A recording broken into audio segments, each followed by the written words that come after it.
presidentes y jefes de Estado invitados, miembros de organismos multilaterales de crédito, delegado de la Unión Europea.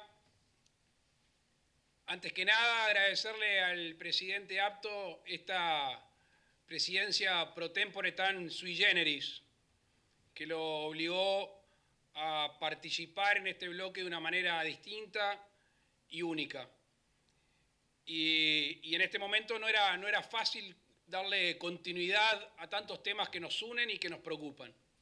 Así que, estimado presidente Abdo, siempre con su jovialidad y sus ganas, agradecerle el esfuerzo en estos tiempos de pandemia. Estamos por cumplir 30 años del bloque, un proyecto en su momento ambicioso. Queríamos hacer en 4 años lo que a la Unión Europea le venía costando 33. En aquel momento de resurgimiento democrático, en aquel momento de cierta inestabilidad económica y poco crecimiento general de los distintos países.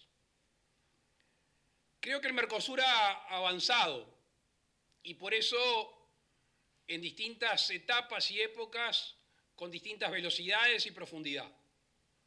En ese sentido no hay que ser ni merco pesimistas ni merco optimistas. Yo creo que debemos de ser merco realistas. Y para ser merco realistas debemos de sincerar las relaciones entre nuestros estados. Y ese sinceramiento primero debemos de hacerlo puertas adentro. Debemos trabajar fuertemente en la zona de libre comercio.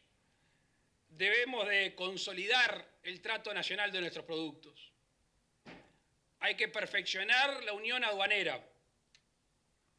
Y en estos tiempos en los cuales el concepto comunidad ha cobrado relevancia universal, ha quedado demostrado en nuestra región como en el combate a la pandemia, la comunidad internacional y regional ha hecho un gran esfuerzo. En las crisis se demuestra la realidad de la vocación humanitaria de las naciones.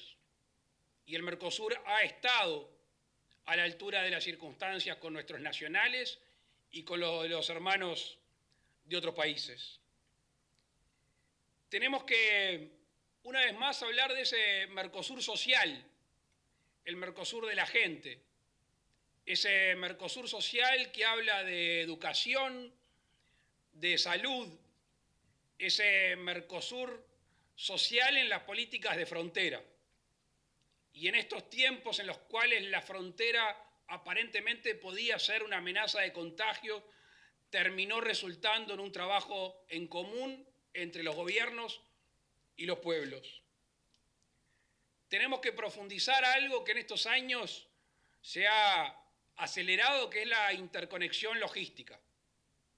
Uruguay tiene una vocación en lo que hace a la hidrovía.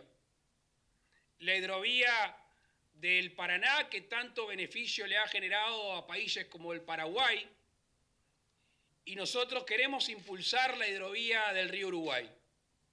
Hemos estado en conversaciones con el presidente Alberto Fernández y si de ello surgiera un avance, seguramente lo haremos con el presidente Bolsonaro.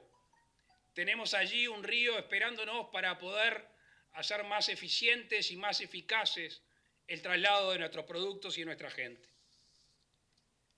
Tenemos que utilizar las vías férreas, mejorar la interconexión energética y también en lo que hace a la vialidad. Un tema no menor que es propio de esta generación es la conservación del medio ambiente. Las acciones de Brasil, Paraguay, Argentina y Uruguay están íntimamente vinculadas al cuidado, al deterioro de nuestro ecosistema. Tenemos una región bendecida y en ese sentido tenemos el deber moral para con las nuevas generaciones de cuidarla. El otro sinceramiento es el sinceramiento internacional.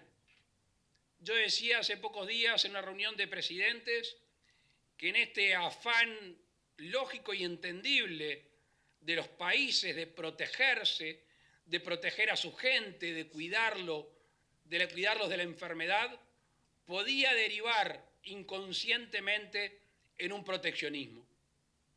Y el proteccionismo, que es propio de épocas pasadas, puede ser una tentación para algunos países, sobre todo para los más grandes.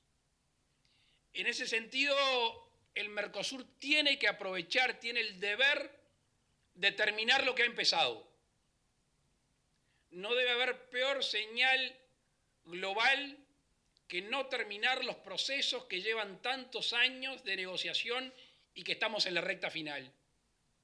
Y por eso, de ser posible, en estos meses tenemos que firmar con la Unión Europea y con el EFTA. La presidencia pro tempore se va a comprometer en un trabajo con Alemania y su gobierno para acelerar finalmente la firma y la ratificación de cada Estado y de la Unión Europea de este acuerdo. Tenemos que sincerar si realmente hay una intención de avanzar en otros acuerdos, puntualmente con Corea del Sur. La visión nacional, la visión uruguaya es positiva respecto a ese avance. Estamos convencidos que no solo a nuestro país, sino al bloque en general, le va a ser fructífero un acuerdo con Corea del Sur. Pero, insisto, es mejor no avanzar si no estamos dispuestos a terminar un proceso que avanzar y que quede a mitad camino. Y en estos procesos claramente lo que no deben existir, y creo que lo decía el presidente Fernández, son alineamientos políticos del bloque. Nosotros somos gobernantes circunstanciales, que podemos tener distintas sensibilidades políticas y sociales y tener un componente ideológico distinto. Pero no podemos estar cada 5 o 4 años variando el sentir y el derrotero de nuestros pueblos por una vocación ideológica distinta. Y en ese sentido quiero ser muy claro en lo que respecta a los Estados Unidos de América y a la República Popular de China. No podemos caer en la falsa dicotomía de estar más cerca de uno que del otro. Los países que han triunfado en su desarrollo han estado cerca de los dos. Y esa es la vocación del país, cerca de Estados Unidos y cerca de China. Meses pasados, antes de asumir el gobierno de nuestro país, hablando con el secretario Pompeo, le pusimos arriba de la mesa la posibilidad de recorrer el camino de un tratado de libre comercio. Planteo que aún no hemos recibido respuesta. Y por otro lado, tenemos que reimpulsar el diálogo con China, por varias razones. Para empezar, de índole política. China ha manifestado una y otra vez formalmente la vocación de profundizar las relaciones con el Mercosur. Creo que hay una especie de omisión de nuestro bloque de responder adecuadamente esta formalidad. Nosotros de nuestro país tenemos una convicción de que este fortalecimiento será para el bien de la región. Pensemos en el 2050, pensemos en el Asia en el 2050 y en China. Pensemos la cantidad y calidad de alimentos que van a necesitar. Y volvamos rápidamente a nuestra región, la gran productora de alimentos. Y no hay que confundir hoy alimentos con materia prima. Hoy los alimentos tienen una enorme carga de I+D. La ciencia, la innovación, la tecnología está presente en las antiguas materias primas básicas. Y por eso, esta región que tiene vocación de alimentar al resto del mundo, vayamos hacia ahí. Tenemos una preciosa oportunidad para hacerlo. Ahora,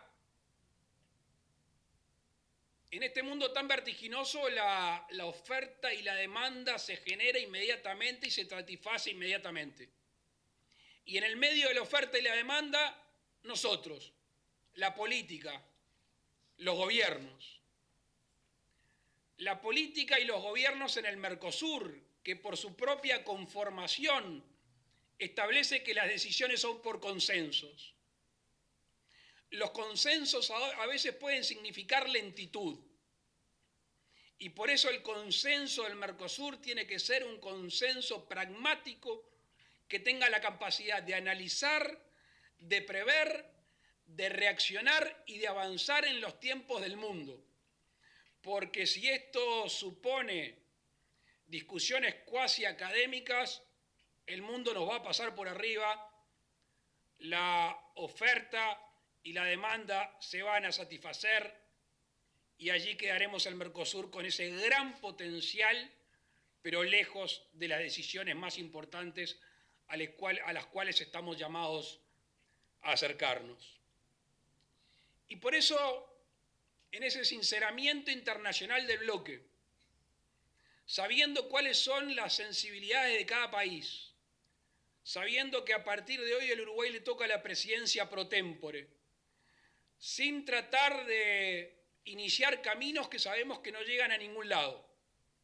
Este gran paraguas que es el Mercosur, y voy a hablar desde la visión nacional, nos sirve, nos involucra, nos agranda, nos hace tener un peso universal mayor, pero lo que no puede hacer es frenarnos. Y por eso si el día de mañana hay que, bajo esos acuerdos y diálogos macro y marco, que se deba avanzar a distintas velocidades, el Uruguay está dispuesto a formalizar en este sentido. No podemos quedarnos a la vera del camino en un mundo tan veloz y vertiginoso. El Uruguay, una vez más, apuesta al Mercosur real, no al Mercosur del papel, al Mercosur que realmente interactúe, al Mercosur que debo de interpretar el sentir ya no de los ciudadanos de los distintos países, sino de los ciudadanos uruguayos, que realmente vea que en la región, que dentro de nuestros países el comercio se incrementa, el Mercosur social se siente como propio y que nos pone en el resto del mundo con la capacidad que nuestros países ya tienen por el esfuerzo, la dedicación y el compromiso de sus ciudadanos. Muchas gracias.